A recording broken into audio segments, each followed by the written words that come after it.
time has come to conclude the Copenhagen Democracy Summit 2022.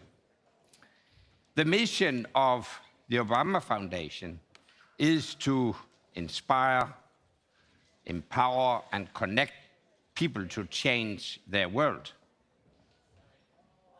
And those principles are at the heart of our summit today, because those principles are at the heart of democracy. Empowering people is what makes democracy stand out from other forms of government. Empowering people to elect their own leaders, but also empowering people to pursue their ambitions and shape their communities. That is what the brave men and women of Ukraine are fighting for. The ability to decide their own future. I would like to thank again President Zelensky for his powerful and forthright message to us today. He's right. Ukraine cannot be left in a gray zone. It must become a core part of Europe and the European Union.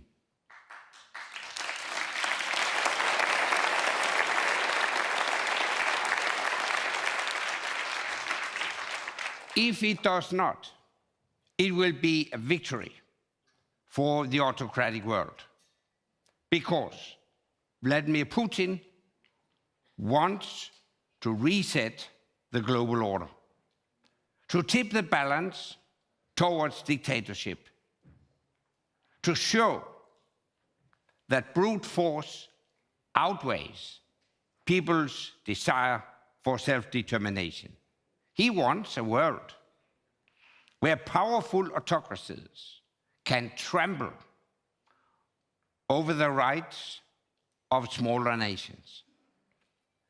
During today's summit, we have heard why Vladimir Putin is wrong, why his vision will never become a reality. We heard it in the speech of Svetlana Tikhanovskaya in her fight for a democratic Belarus.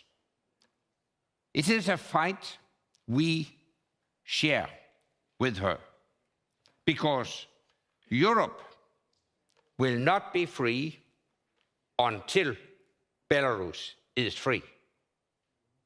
We heard it in the speech of Prime Minister Simonite, whose country has led the way with its support for Ukraine and Belarus, but also stood tall in the face of economic bullying from China. We heard it in the speech of President Tsai Ing-wen, whose country faces threats and military provocations daily, but has developed into one of the most vibrant democracies in Asia. We heard it in the words of Leonid Volkov and in the message from Alexei Navalny, a man who paid for his struggle against Putin with his liberty and almost his life. Their interventions remind us that another Russia is possible. A Russia built on freedom and democracy, not corruption and brutality.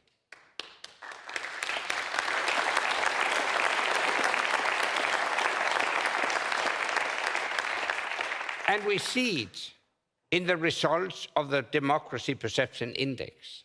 It shows us that more people than ever believe in democracy, that people want their governments to stand up for it at home and push back strongly when it is threatened abroad.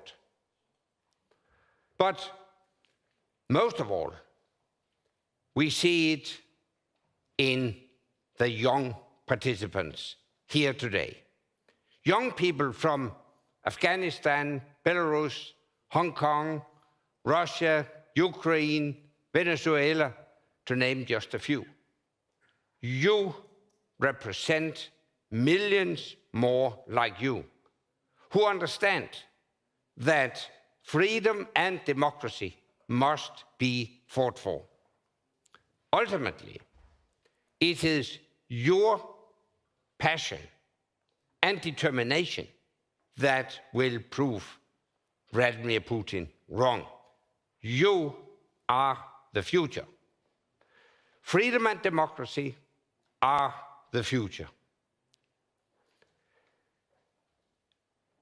I would like to end with a show of appreciation to all those that have made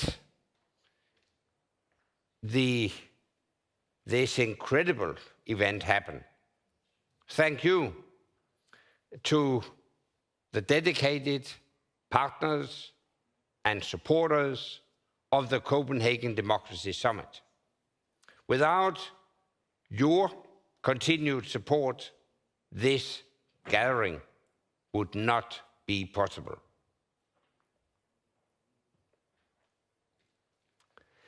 I would also like to thank my team. You may not see them, but they have been working for months to make sure that this event can go ahead. I would also like to thank our incredible group of volunteers. Some of you have been with us since the first summit, others joined for the first time today. Thank you also to the virtual volunteers who are connecting with us from around the world. You have helped spread and amplify the important messages delivered here today.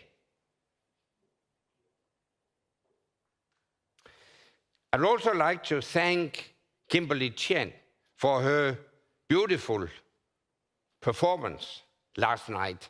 Her lyrics resonate with everyone here today, I'm sure. The only thing we are asking for is to be free. I would also like to thank our amazing host, Dean Miserve. She's occupied elsewhere now, but warm thanks to her for professional guidance through 2 days of summit. You really guided us through a packed agenda with your usual wit and charm. Last but not least, thank you all those who have joined us online and here at the Royal Playhouse. We're delighted to have hosted you. You are at a pivotal moment. And if we want a future based on freedom and democracy, we must fight for it. Thank you all, and I look forward to seeing you at the Copenhagen Democracy Summit 2023.